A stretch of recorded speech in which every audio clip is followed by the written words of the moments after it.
जिसका दिल अमीर ना हो, और अमीर वो अमीर क्या जिसका दिल फकीर ना हो।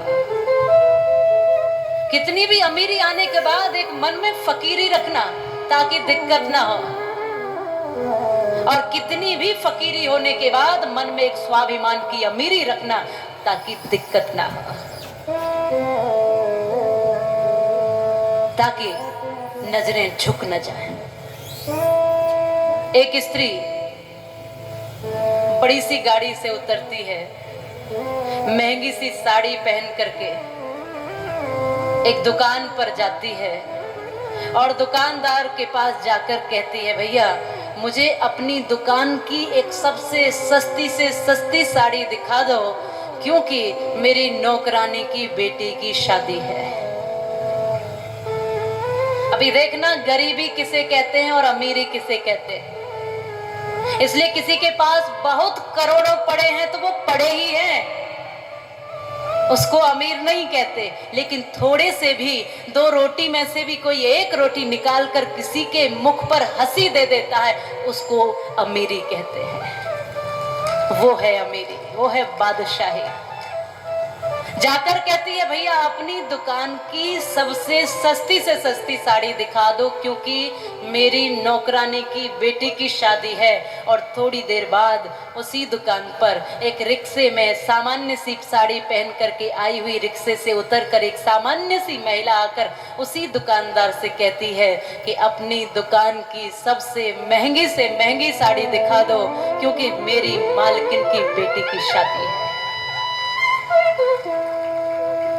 कहाँ है गरीबी? इसलिए मैंने कहा भीतर से बादशाह बनो, भीतर से अमीर बनो, सोच में अमीरी पैदा करो, जीने में जज्बा पैदा करो।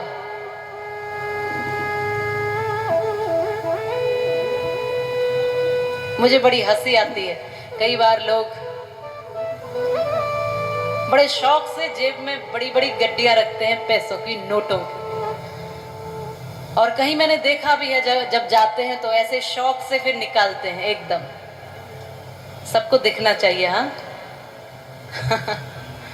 फिर निकाल करके उसको एकदम 2000 का नोट ऊपर उसको पलटते हैं, फिर उसके भीतर 500 का, 100 का, 50 का, 10 का, फिर 5 का टटोलते हैं, पड़ा हुआ हो तो चढ़ा दो। क्यों? में, भक्ति में, धर्म में ये मत लगाया करो। जब आ गए तो फिर यहां से जिया करो। और 4 बातें नहीं चलती, मैं पुनः समझा देती हूँ, बनावट, मिलावट, दिखावट और सजावट। और हम हर समय मिलावटी जीवन जीते हैं। और फिर कहते हैं हमसे बड़ा भक्त कोई है ही नहीं। ये कथा आपको लेके जा रही है उस तरफ जहां मनुष्य मनुष्य बन पाता है, जहां मनुष्य स्थितियों से नहीं बनता, परिस्थितियों से नहीं बनता, जहां मनुष्य अपने स्वभाव से बनता है, जहां मनुष्य अपनी मनुष्यता से बनता है, जहां मनुष्य अपने विचारों से बनता है। श्री सुखदेव जी का प्राकट्य श्रीमद् देवी भागवत कथा में हुआ, और हुआ ऐसे कि व्यास जी एक बार बैठे हुए एक दृश्य देख रहे थे,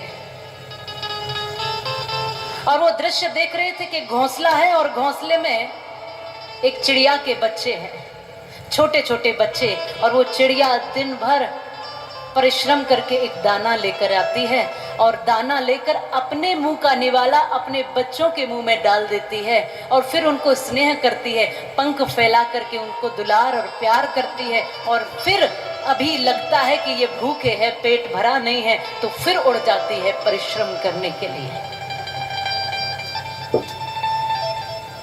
चिड़िया भी यही करती है, फिर चिड़ा भी आता है, वो भी यही करता है, प्यार देता है, उनको स्नेह देता है, पंख पसार कर उनको दुलार दे रहा है, और अपने मुंह का निवाला उनके मुंह में दे रहा है, अपने बच्चों को खिला रहा है। व्यास जी सोचते हैं कि जब ये जीव ऐसा कर सकते हैं, तो मनुष्य यदि अपने बच्चों के लिए ये करता है तो कौन सी बड़ी बात।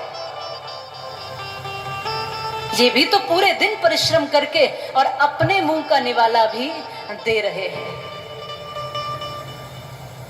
इनके मन में भी ये भाव जगा कि मेरे भी पुत्र होना चाहिए, और समय अनुसार ऐसा हुआ कि अरणी से सुखदेव जी का प्राकट्य हो गया। ये जो भाव आया, भगवान वेदव्यास जी ने तपस्या की और फिर आशीर्वाद मिला और सुखदेव जी जैसे पुत्र का प्राकट्य हुआ। जो